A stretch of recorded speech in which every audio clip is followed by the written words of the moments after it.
why an Asian business boycott is virtually impossible. Queen with Soft Eye Boutique. It is almost 4 o'clock in the morning. Y'all see I got my bonnet on. And yes, I wear my bonnet on inside out because it's not a real silk bonnet. So I don't want this to be, touching my hair.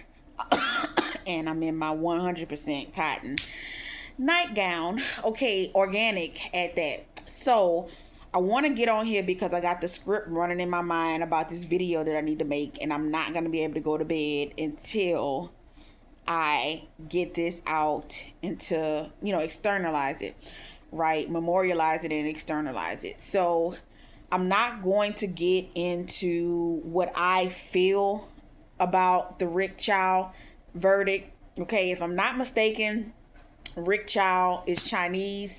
If he's not Chinese, please feel free to correct me in the comments. But whether he's Chinese or not, he's still an Asian man. And due to the recent verdict of not guilty that Rick Chow received, a lot of black folks who are descendants of slavery, right? Whether they call themselves FBA, Foundation of Black Americans, American Descendants of Slavery, Black Indigenous, all of that. A lot of them are saying boycott Asian businesses. Now, I want to come on here and tell y'all how that's virtually impossible to boycott Asian businesses. And I don't understand why they call for that. Like, I get what they're trying to get at about the beauty supply stores and the nail shops. But at the same time, okay, when black people, specifically black women, are going to these Asian beauty supply stores, they're getting the human hair weave, they're getting all of these type of stuff to make themselves look something other than a natural black woman, right? Though whether they going to a black owned beauty supply store or a black owned nail tech, those supplies still come from Asian countries. The hair, the manufacturers and the distributors of that hair they're Asian companies. There's very few black people who directly go to and even if they're directly going to these places, they're still going to an Asian country to get the doggone hair, to get the supplies, if they cutting out the middleman and they going directly to the source. So it does not make sense, okay, like at all whatsoever. And this Asian business boycott is quite mind-blowing to me, because you can really just go to Walmart, Dollar General, Dollar Tree, and you could buy a can opener, and if you look on the back, it's 9 times out of 10 it's going to say made in China, right? So that's still supporting an Asian owned business.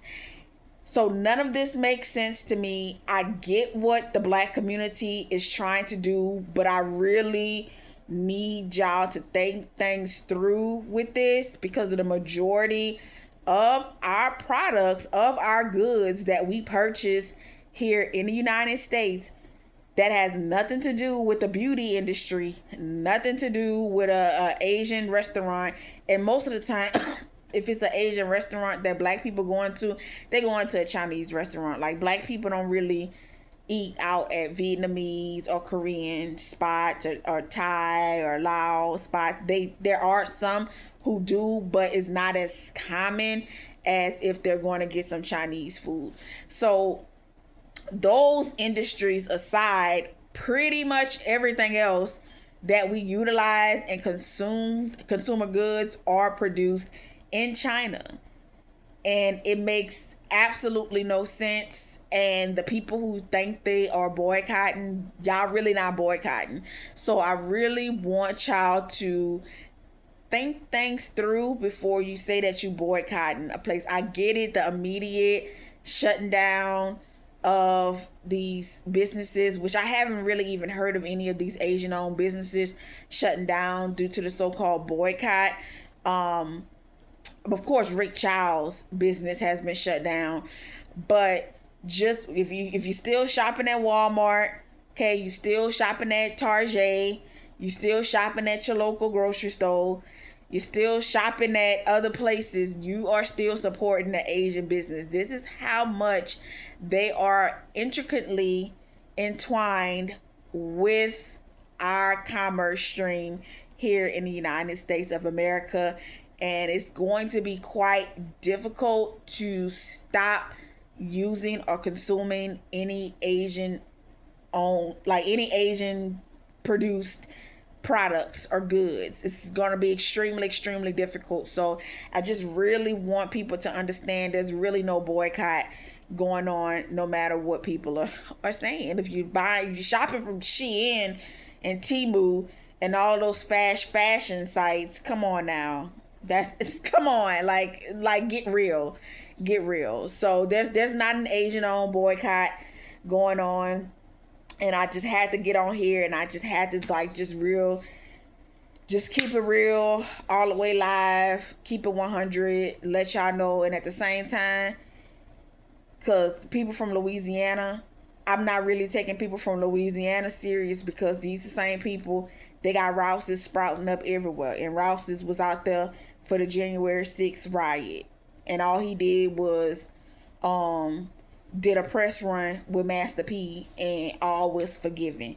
So I'm not going to stand in solidarity with people who are refusing to hold a line for something local like Rouse's. And I haven't been back to Rouse's since the January 6th. And I used to love going to Rouse's. And I've been holding the line, solidarity, Lone Ranger. Like, no, I'm not going to accept you building grocery stores in these so-called food deserts in Louisiana. I'm not just gonna accept that, right? So, having Master P putting his stuff, that's not a form of, reparations for me. So, yeah, I'm not standing in solidarity with these people. Y'all need to understand, y'all not boycotting anything from Asia. Most of the consumer goods that we have here in the United States, they are produced, manufactured, and distributed by China. Okay? So, hate to be the bearer of bad news, but there's no Asian boycott going on. So, accept it or reject it is up to you. But that's the truth. And it is what it is. It's Queen with Soft Eye Boutique.